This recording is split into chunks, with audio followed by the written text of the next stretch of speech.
Welcome to the Bold Money Revolution podcast. This is your source for straight talking, no fluff, business and high performance conversations that add real depth and value to the way bold leaders live, work, and thrive. I'm your host, Tara Newman. I'm here to show you how to optimize your performance as a leader so that you can grow a business that is profit-rich, efficient, and allows you to generate real, tangible wealth for yourself and others. We are here to help you lead with your values, to perform without overwhelm and burnout, and to do your most important work in the world. Hey there, bold leaders. Welcome to the Bold Money Revolution podcast. I'm your host, Tara Newman, and I have a guest with me today, Kelly Ruta. Hey, Kelly. Hi. So glad to be here with you today. Kelly and I were just in the green room and we were deciding what kind of day it was. And it was a toss-up between it being a Beth Dutton from Yellowstone day or a David Rose from Schitt's Creek day. And I said, I'm having a Beth Dutton day. What kind of day are you having, Kelly? And I said, almost all my days are Beth Dutton days. And today is no different. I'm the tornado. You are the trailer park. Correct. Yeah. Without apology. Without apology. Right. Yeah. All right. So Kelly and I are here. Kelly has been gracious enough. She is part of our case story series that we're running for the Bold Profit Academy for people who have worked with me one-on-one. Kelly has worked with me one-on-one. And we're just sharing some of the real world reasons for doing this kind of work. We're sharing the real world, like, oops, what's happening? And I think you're such a great example of this. First of all, tell people what you do, Kel. Sure. So I was a clinical psychotherapist for 20 years. And 8 years ago, I left that field to pursue what I saw as really two things, and answering to really what felt like a calling to do more, serve differently, be more profitable, and also fill a gap in the online, and I do air quotes, which you can't see on a podcast, but mindset coaching industry, where I saw real opportunity to raise the bar. I no longer call myself a mindset coach. I do work a lot with mindset, but really I call myself an owner/CEO development strategist. So I really help people to remove the internal obstacles, mental, emotional, and behavioral, that allow them to take action in business that's really aligned and helps them achieve their goals with much more ease.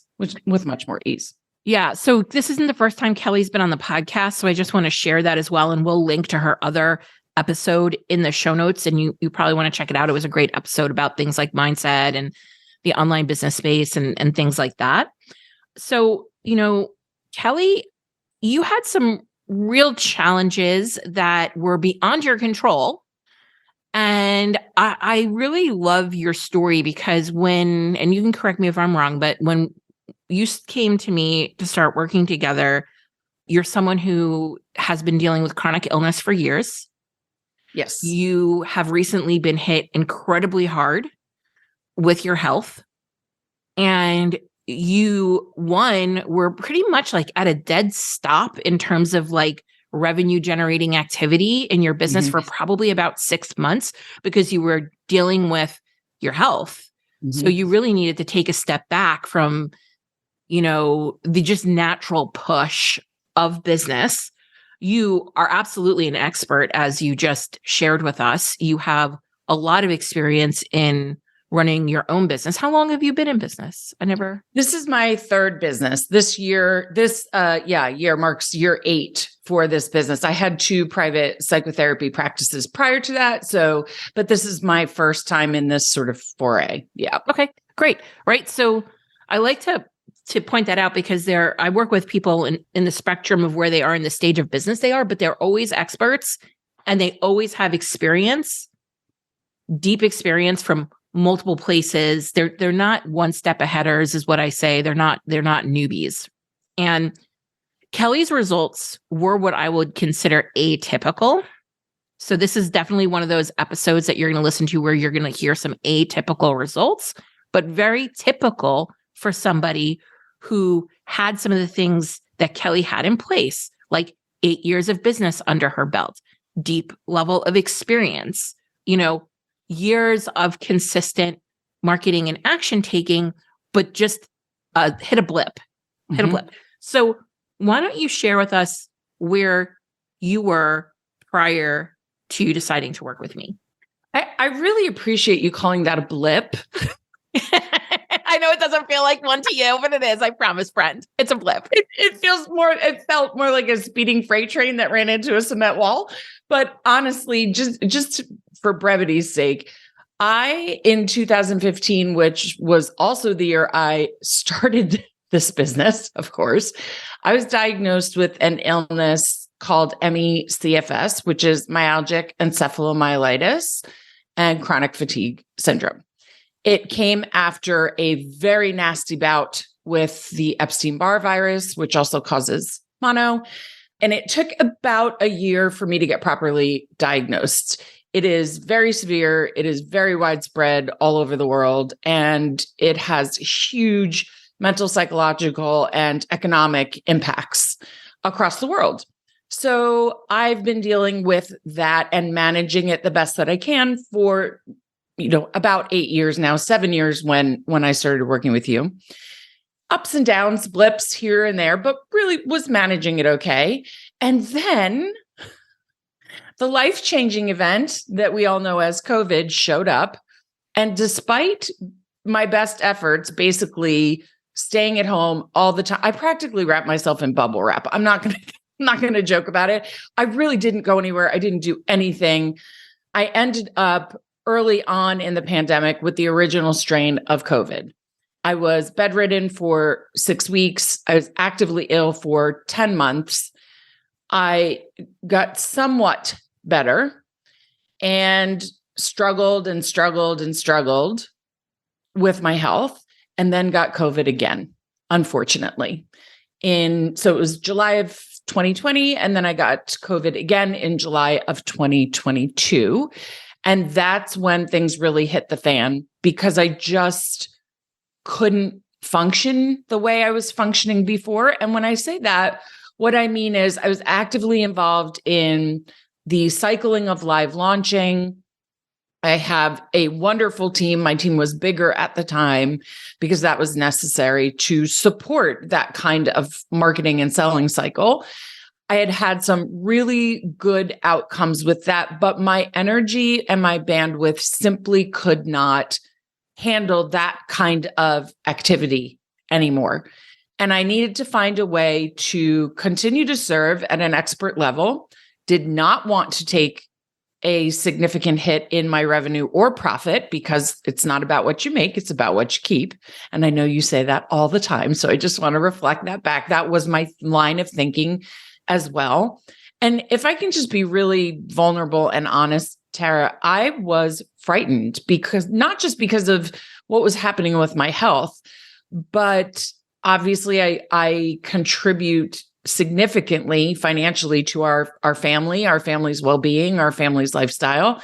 And I was watching people in what is now sort of termed the long COVID community go on disability with staggering numbers. And I simply did not want that. So I wanted access to as many health resources as possible. And it's an expensive investment. Yes. So that's really, in a nutshell, what landed me rethinking my model, rethinking how I was marketing, how I was selling, and what services I was delivering, which at the time, the bulk of my service delivery was a group program that was very intensive. I'd run it for 6 years, loved it so much.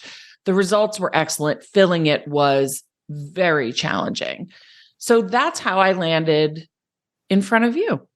Yeah. At the end of 2021, we had started to connect, and you were rethinking your business model. You weren't well. You were getting diminishing returns with the live launching, and it was very taxing on your energy, and the juice just wasn't worth the squeeze.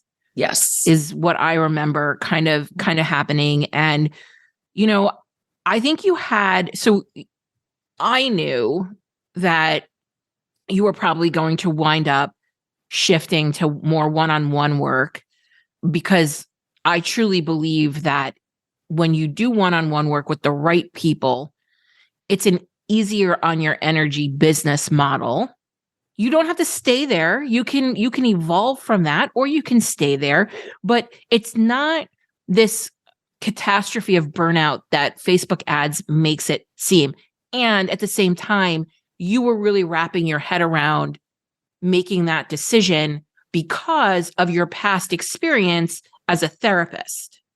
Correct. So my concerns, well, I had several, obviously, but my biggest concern was when I left psychotherapy, I was really pretty tapped out, Tara, pretty tapped out from it.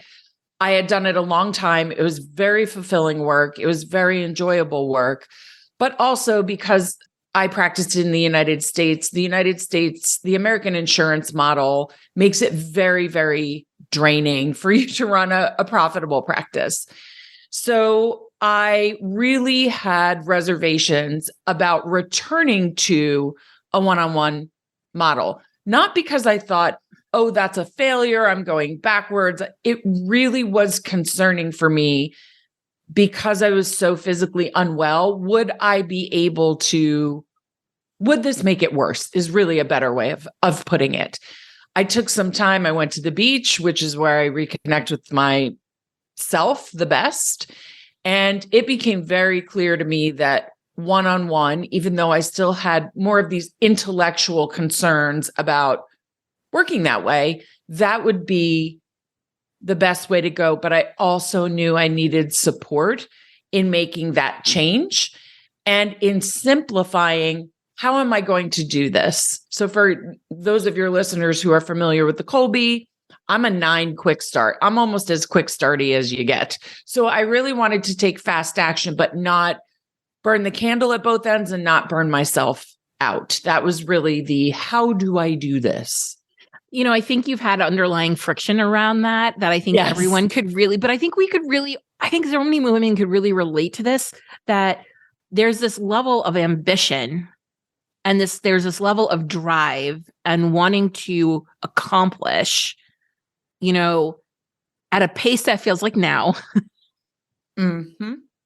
And then the reality of either having some kind of chronic health issue, or maybe you're a mom with young kids, or something that is opposing the pace that we want to be running at. Agreed.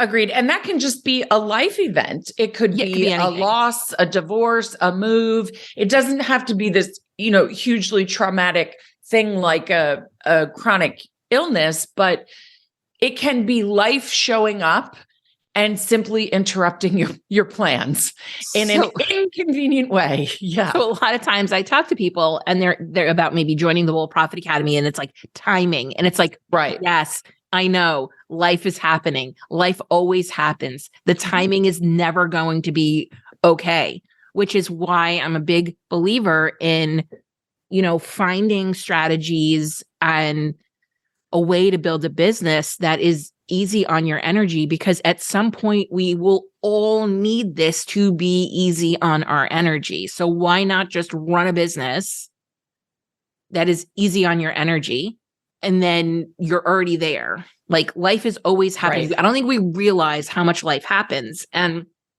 I appreciate you bringing up the COVID thing, because I was sharing on another podcast episode that I did some back of the napkin math, because I'm in the chronic illness boat with you. Mm-hmm.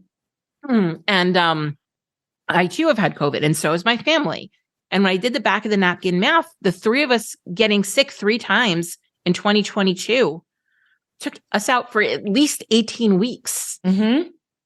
Yeah. And while my daughter might have had it, and it might have been 2-3 weeks that she spent sick and recovering, me as the mom was her weeks of being sick and not feeling well and recovering, my husband's weeks of being sick and not feeling well and recovering, my weeks of not, and it's like 18 weeks is a long time. So why, what was the moment where you're like, I need to hire Tara? And why me? I always ask this question, why now and why me? Mm-hmm. This is a great question. And I would say that there were a series of almost micro moments that I became acutely aware of. But I was also, I have to say this, I was on the lookout for them because I've gotten to I'm 51 years old. I have gotten to the point where, listen, I do not have time to waste. I do not have time to mess around. I am not hem and haw by nature. So, and I have consciously worked on not pushing away help, which a lot of ambitious, independent, very smart women unfortunately do. We have gotten that message of just pull yourself up by your bootstraps, dig deep, put on your big girl panties, all of that stuff, right? And just keep going. Listen, my big girl panties are stretched out at this point. I need help, right? So I knew that was necessary, and also not just necessary, I deserved to be supported well. And by support, that's not another coach or consultant telling me, push harder, dig deeper, you've got this, I'm cheering you on. Not that you don't say, I'm here for you and you've got this and I believe in you. Of course you do. You're wonderful about that. But I needed somebody who could see things that I was having trouble seeing because my bandwidth was stretched so thin in trying to manage an illness that nobody knew what to do with, and still to this day know very little about what to do with.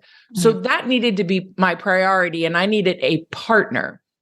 So a few things about you. Number one, your personality.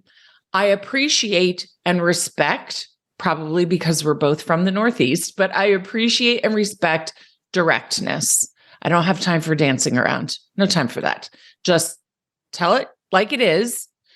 And I am going to listen to that with a critical ear, critical, not judgmental, critical. I'm listening for the nuance. I'm listening for the connections. And you're very good at making those connections succinctly, which I appreciate. That's number one. Number two, you are not afraid to call a spade a spade. I love that about you and other people who are in my orbit. If I have an idea and you think that that idea is going to drain me and put me back in bed, you'll say it. I needed somebody who understands the pitfalls of being a driven, ambitious, and well-educated person. There are very specific pitfalls for that combination of things. There really is. And one of them being, you can think yourself right back into the depths of illness. Sometimes just stop it with the thinking. That was number two. Number three, the fact that you have more than just an intellectual understanding of chronic illness and the intersection of illness with business was very, this almost sounds terrible. It was appealing to me. It's terrible because appealing to me that you've been chronically ill and running a business for 8 years, Tara. Right. It's terrible to say that because I don't want anybody to be chronically ill. I wouldn't wish any of this on, just about anybody. I wouldn't wish it on them. But the fact that you had already come by this honestly and really did on a very deep level understand the nuances of that intersection was appealing to me, because when you have a chronic illness, especially one that even the scientific community doesn't understand well, you find yourself having to explain a lot often. That's exhausting. It's exhausting. And finally, the fact that you have a very, for lack of a better word, a depth of understanding of the requirements of pivoting with agility and grace, and being able to do that with relative speed that was extremely appealing to me, because I knew I needed to make a change. I knew it didn't necessarily need to be permanent. And you were very, very good about reminding me of that. Listen, Kelly, if and when you are in a better place and you feel better, there are ways to explore, more leveraged options and ways to scale. For now, that's not the priority. But this reminder of it doesn't have to be forever was also something that resonated deeply with me. So I hope that explains it clearly. Yep. The last thing I want to say about it is this. I am very critical is the right word. I am very critical of coaching and consulting, especially in the online space, because I see a lot of very unethical things that go on. I see a lack of depth in rigor of training. And I see a lot of people who, with the best of intentions, say, I overcame this or I achieved this, and now I can turn around and teach and coach, which, by the way, are two very different skill sets, other people how to do this. You do not practice that. And that, to me, is always part of my hiring decision, my hiring and investing decision. Thank you. Yes. Yeah. We had some constraints, and I'll just share the constraints that I saw before we share, the breakthroughs and where this went. But, I think you spent a good 6 months deciding, and this was not procrastination. This was Kelly preparing herself mentally, physically for a transition that she was not sure how would go. There was uncertainty there for her. There was the unknown there for her. She was exhausted. Oh, that is exhausted, brain not working, exhausted. Yes. And we had to transition this business with surgical precision. Agreed. And, I get people who come to me and they're like, I'm going to burn down my business, which is basically essentially where you were. I'm going to burn down my business. Right. And I always say, put the matches down. For me, it was put the flamethrower down. Yes. Put the matches down. Because then the reality is for most people, they also can't just burn down their income source, their personal income source.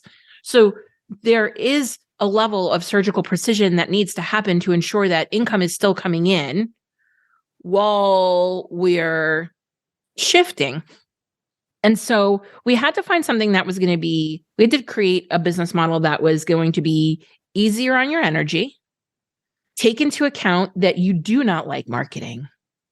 You can repeat that for dramatic effect. Yes. It's not my Every favorite. time I have to talk to you about marketing, I'm like, I'm just going to put on my armor. I much prefer content creation and service delivery versus marketing. I love sales.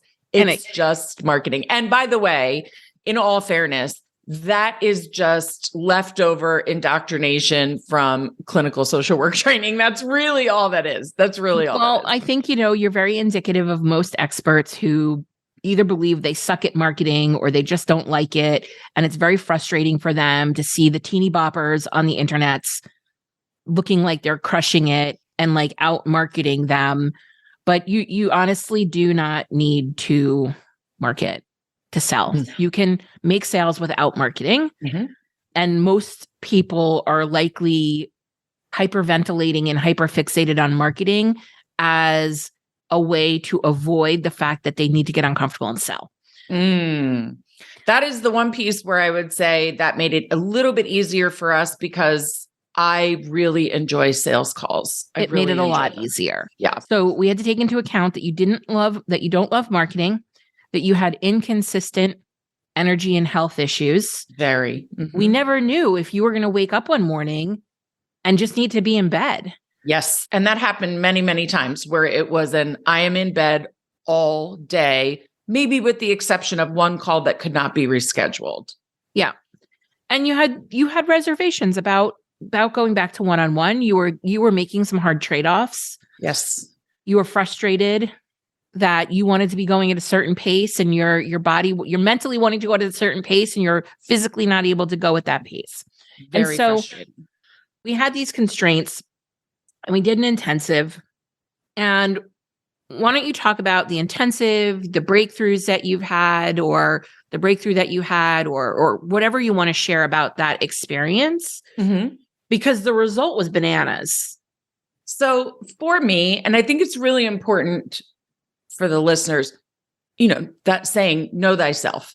For me, intensive, focused attention on problem solving because I looked at you as a partner in this journey, works very well for me, because what happens is all of the extraneous stimuli that sort of was draining was put on the shelf, and we were able to focus in on what are the outcomes that I both need and want, not just in terms of revenue and profit, but in terms of downtime, off time, rest time, ability to go to doctor's appointments, all of those things.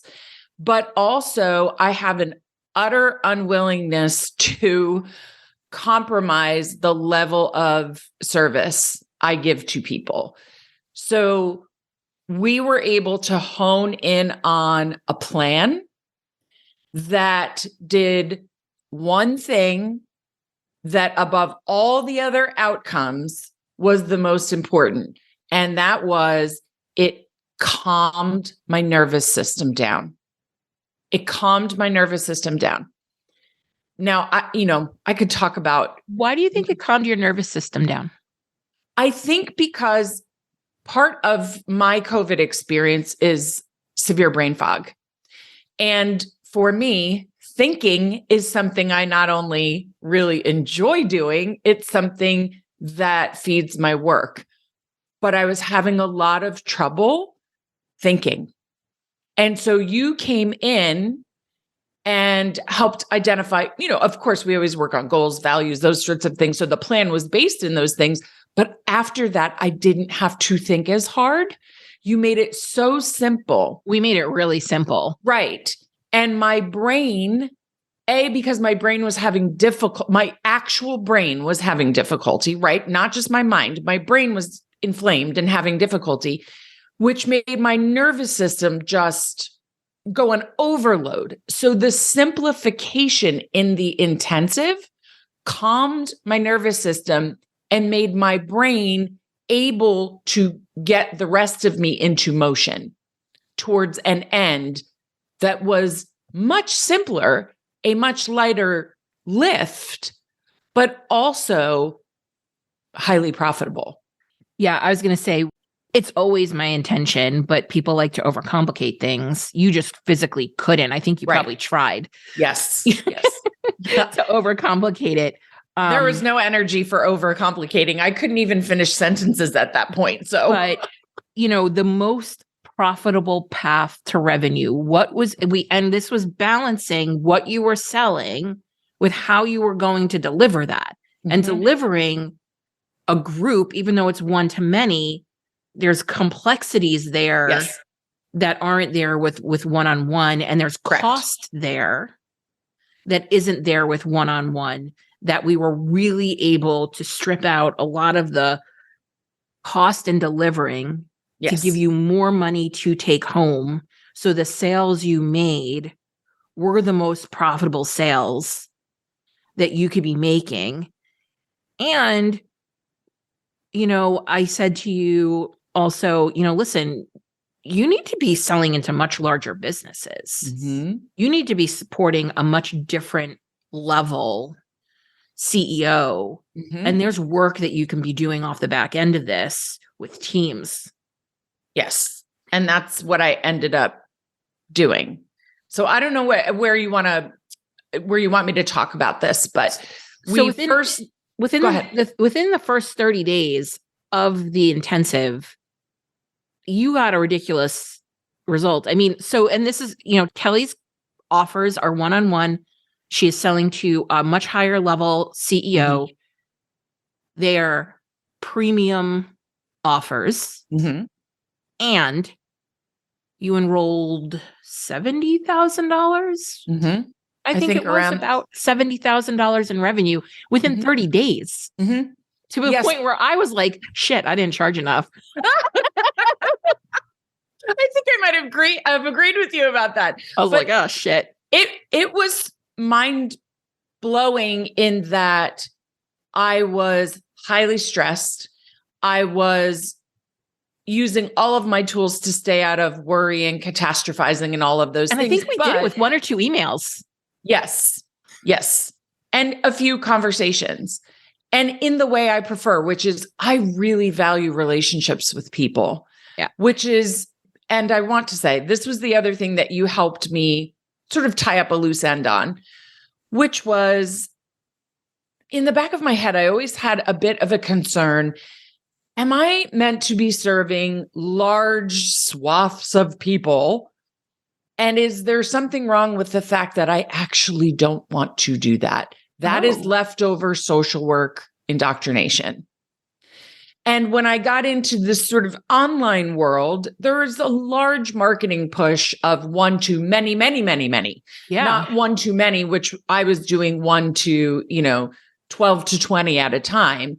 There's this big push, especially with courses and such, to serve thousands of people. So I was always questioning, am I not serving enough? Am I not helping enough people? That was something I really needed to work through. And I had to a large degree, but in our intensive, that was sort of tying up that loose end for me that no, this is valid work. It's work that gets paid forward to teams and their clients and their customers and their families. And that was really important for me, really important.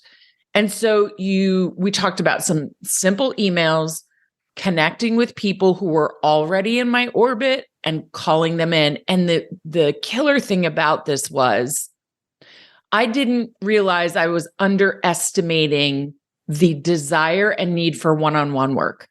Because part of the pandemic was that people were burned out from group experiences and some other experiences where they were marketed and sold one thing, but were delivered something totally different. Mm-hmm. And they wanted to work with somebody they could trust to do the deeper work and feel that when they walked away, they got every penny's worth plus.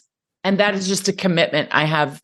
That's part of, the values of my company. And it's part of my personal values. That's the experience people have. And so when I reached out and said, hey, I'm going back to doing some really deep focused one-on-one work.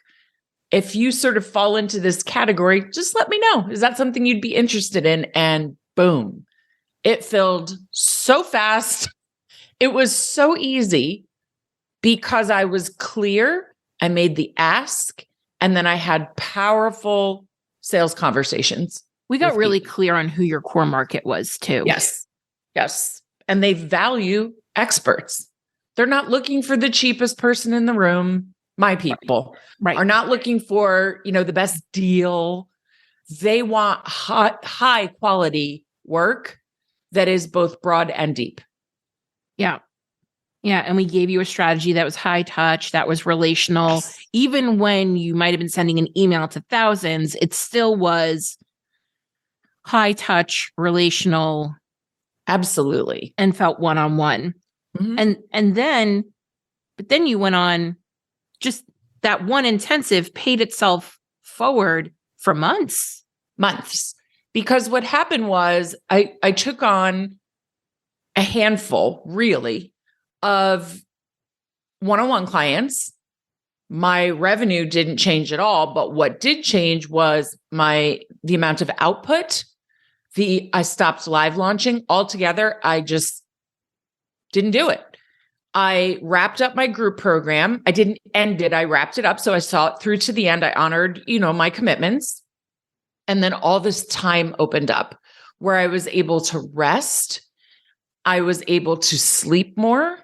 I was able to get more medical attention. I was able to just do a lot of things to help my body.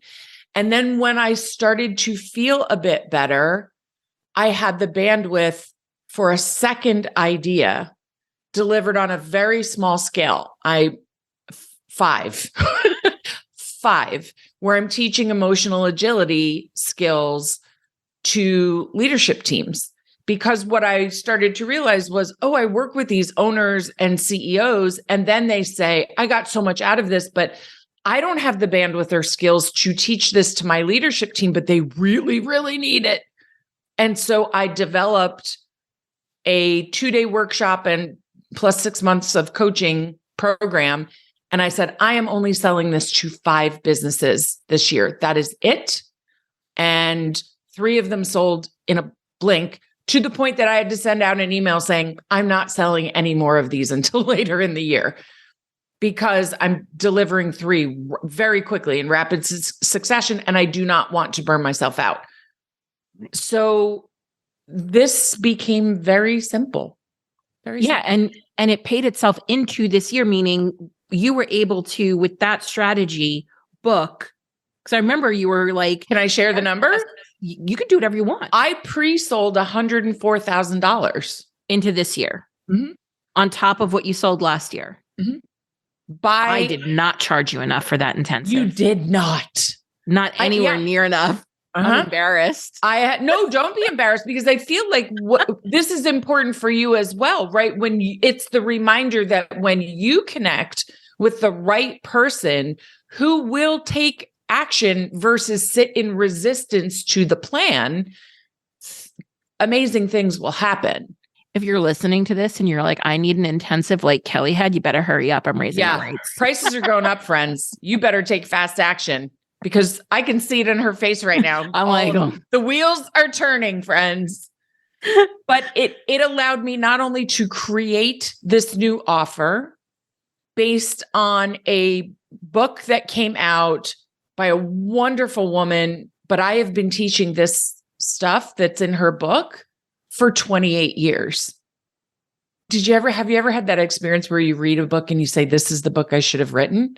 That's it. So I thought to myself, this is fabulous, because now she has all this documented, incredible research, and she extends it to life, but I hone in on the business aspect of it. This is not a hard sell. Yeah. So that's actually a hack of mine. So there's a number of books that have come out that I've felt that way. And a while back, it was Essentialism.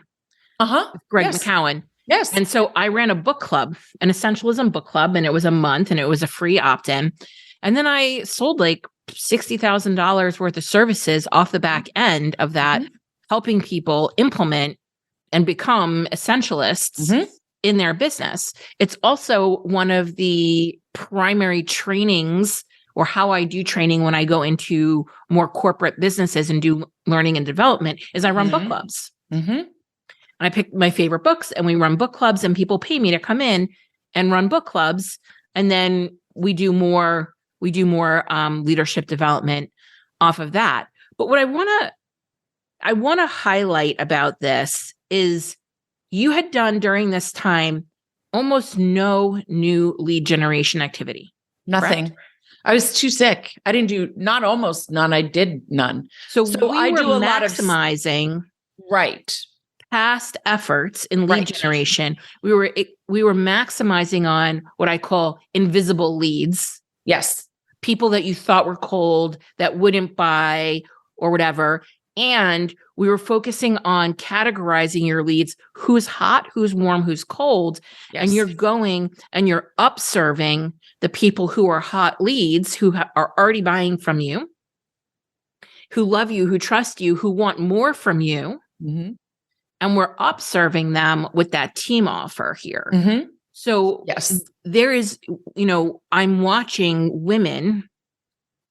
all small business owners do this, but I'm talking to women going to give themselves a heart attack chasing new leads in the door when they're not making great use of the leads they actually have.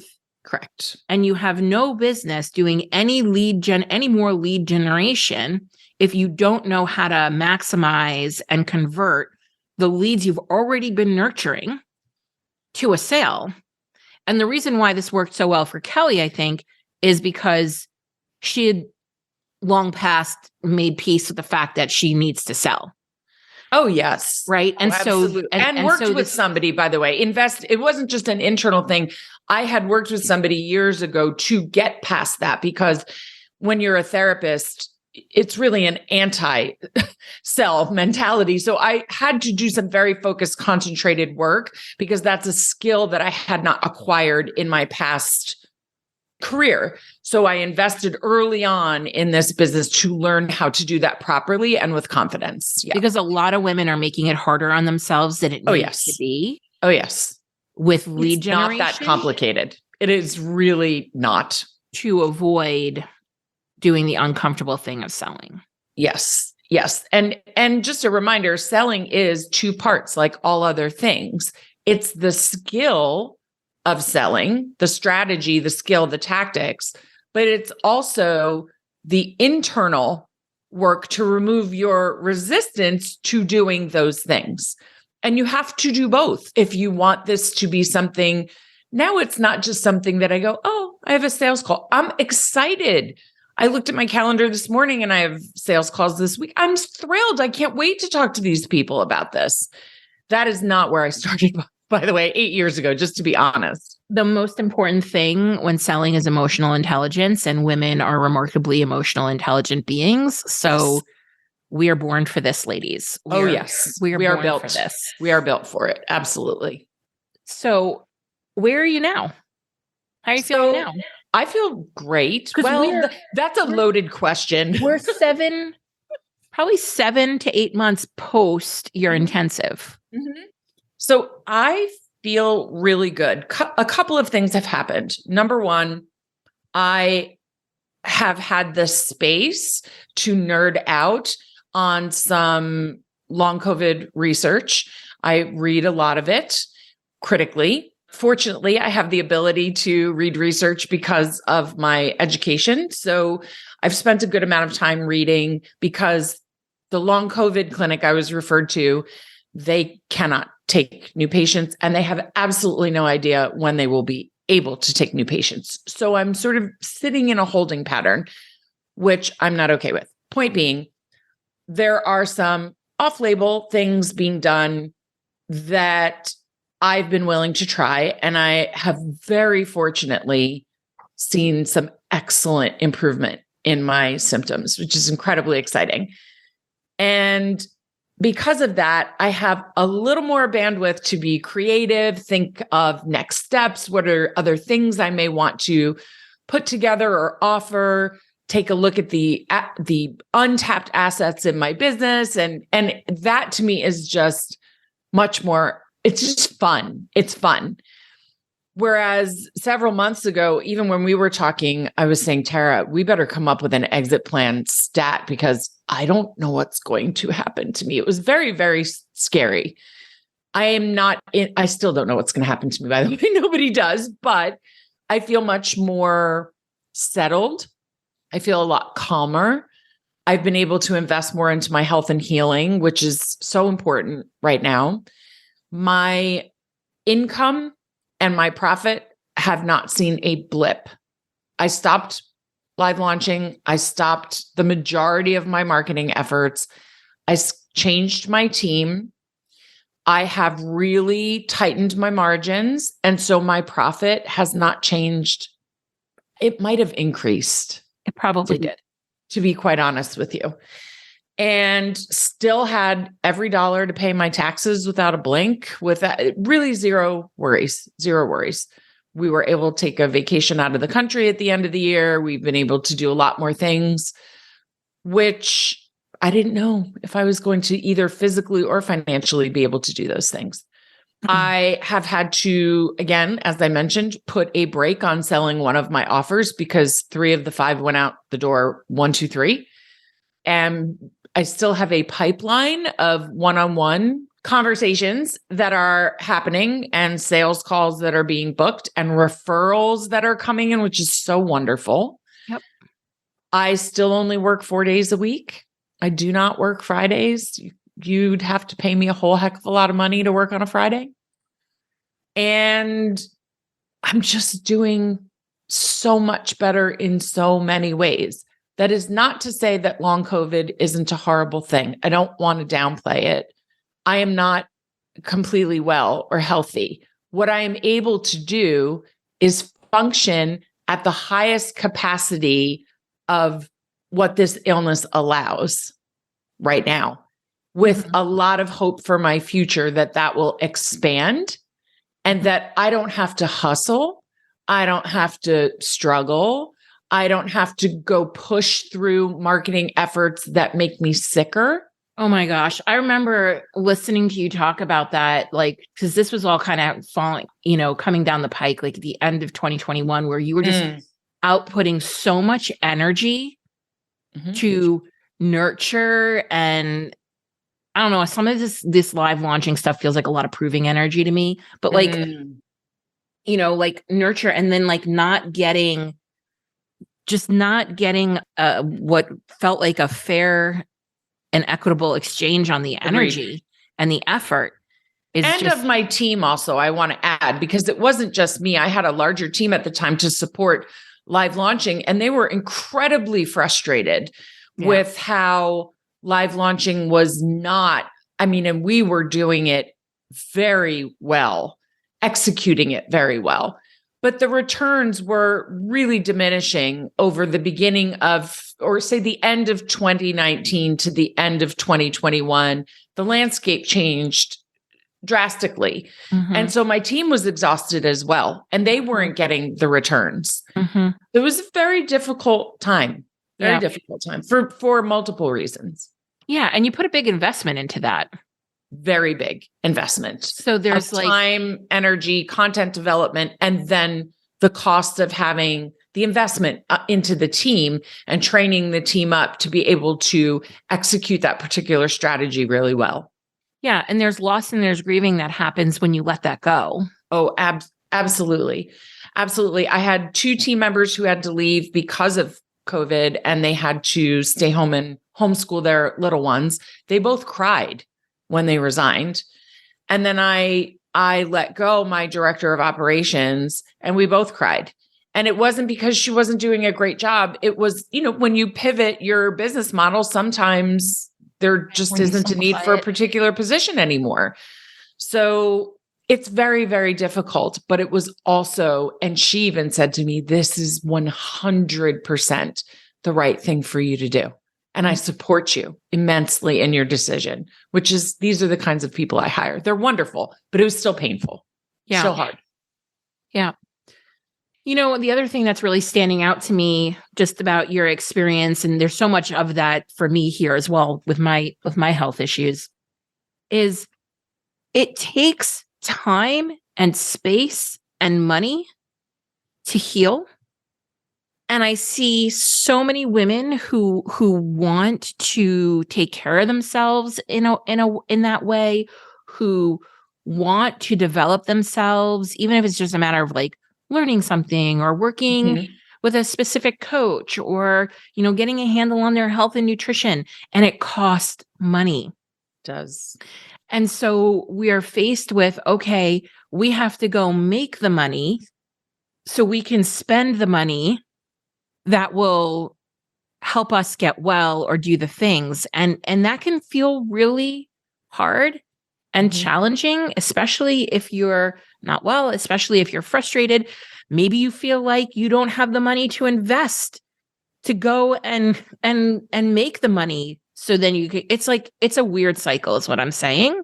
It is. It is a complex cycle. And I think sometimes it's difficult to identify where you can step out of it. And so I want to just in that commentary reflect back to you. That's one of the things you helped me to do, because I was starting to get really afraid that my health was going to deteriorate to the point where I could not work in any capacity anymore. And that was not something I wanted. And so I really wanted to find a way to do both, but knew I had to do it differently. And those are hard conversations to have. They're very vulnerable. When you're an extremely strong person and you go through something like that, you need to have a partner you can trust who understands the business aspect, but can hold that kind of space with healthy boundaries and have real, honest, difficult conversations about where you're at and what we need to do to make this accessible and better. Yeah. And I also just want to add, because I suspect that you have maybe some single moms listening to this. I'm married and my husband does well. So I just want to add, if you're a single woman who's taking care of an aging parent or taking care of children or have a child with special needs, I just want to send out a lot of love and compassion that is unfathomable to me, how difficult that must be, because it was this difficult for me with a spouse who brings a lot to the table. And so just big shout out to you if you're in that position and trying to find that way out of the cycle. 100%. We're not all in it equally together. No. For sure. So as we're wrapping up, as people might be sitting here going, oh, maybe I should book a session with Tara. Maybe I shouldn't. I'm scared. I'm nervous, unknown, big investment, all those things. Or if anybody's listening to this thinking they need to invest in their health or whatever, and it's scary to let that money go. I recently found a statistic. 65% of women essentially hoard their money. Right? We hold on to it. We think it's like real precious and we make it a big deal. What do you have to say to folks who are on the precipice of potentially investing, making a big investment into themselves? A couple of things. Number one, if you are not able to pay your daily requirements, that's one level of money stewardship that you have to be very mindful of. And you would never, nor would I, encourage somebody to take from food, lights, shelter, medication to invest in coaching and consulting, of course. I think you and I are speaking to a group of people where there's income beyond that. And we have to have a different mentality about the stewardship of that money. Really, what it came down to for me was I was very aware that I had fear on both sides, fear of investing money and fear of what happens if I don't invest money to adapt and respond to the realities of my current situation. That fear was much bigger. I say this because sometimes I appear to people, I'm a very confident person, but sometimes I appear to people as if I do not have fear for some reason. This is such total and utter nonsense. I have fear all the time. But what I try to do mentally is put my fears on a scale, literally a scale in my mind. The fear of what would happen to my mental and physical health if I didn't make a profound, even if just temporary, shift in my business made the immediate decision for me. Immediate decision. Now, I'm a firm believer in vet the people you invest your money with.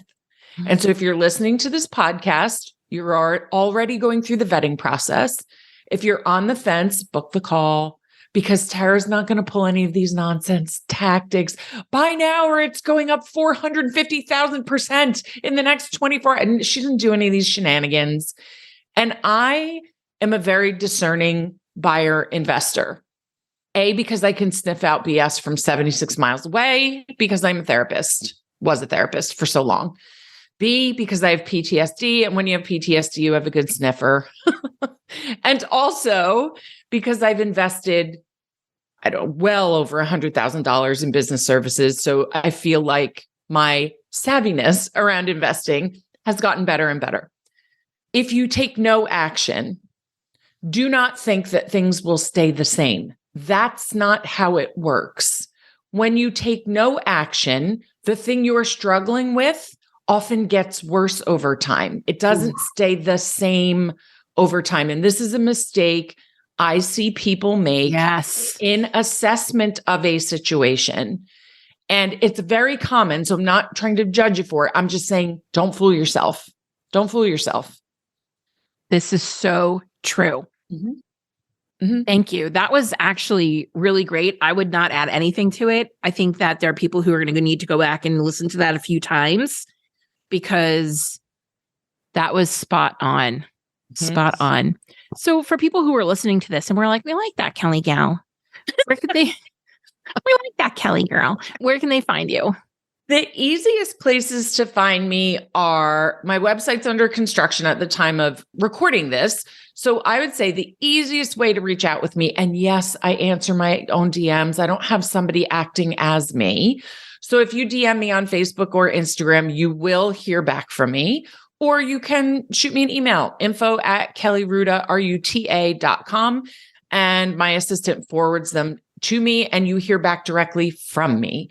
Like I said originally, organic relationship building and connection is very, very important to me. So that is something that will never change in my business. So reach out.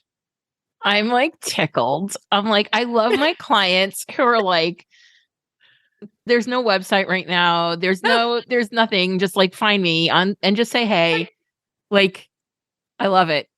Right now, there's not a podcast. There's not a this. There's not a that. And look at her. She's making really amazing money, highly profitable revenue that is easy on her energy, that has given her the space, that has calmed her nervous system.